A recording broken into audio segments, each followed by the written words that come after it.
Жана дараттын сүннөттөрүнүн бири 3 жолу жаңы суу алып, 3 жолу жаңы суу менен жаңы кайра суу алып оозду жуабыз, 3 жолу эмнени жуат экенбиз? Мурунду жуабыз.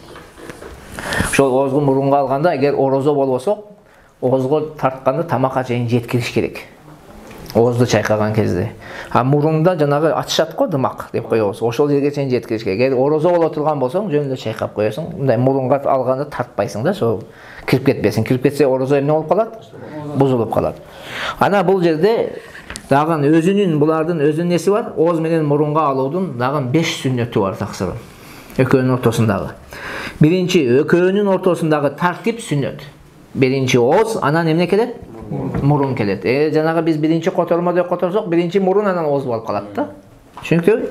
Экинчиси, ар бирине өз-өзүнчө 3 жолудан суу алуу керек. Значит, канча жолу суу алат экенбиз? 6 жолу суу алабыз. Үчүнчү, ар бирине сууну жаңылоо. Жаңы суу алыш керек. 3 жолу, анан и плюс жаңы суу алабыз. Туура, бир сууну мындай кайра мындай бир алып толтурабыз, биразын алып, кайра биразын алып, кайра биразын албайсың да. 3 жолу жаңы суу алыш керек. Төртүнчү, оң кол менен суу алабыз. Бешинчи, не кылабыз? Оң кол менен суу алып, сол кол менен чимкиребиз. Мурунду чимкиргенде. Анан бешинчиси ошо жеткиликтүү кылып алуу. Жанагы айтканымдай, оозду чайкаганда тамакка чейин жетиш керек, бирагы не? Дымакка чейин барыш керек. Мафхумбу? Я? Бизде дымак дейбиз, эми кеңилге деп коет өзү негизи. Кеңилге деп коет, ачышат го, ошол жерге чейин эмне кылыш керек?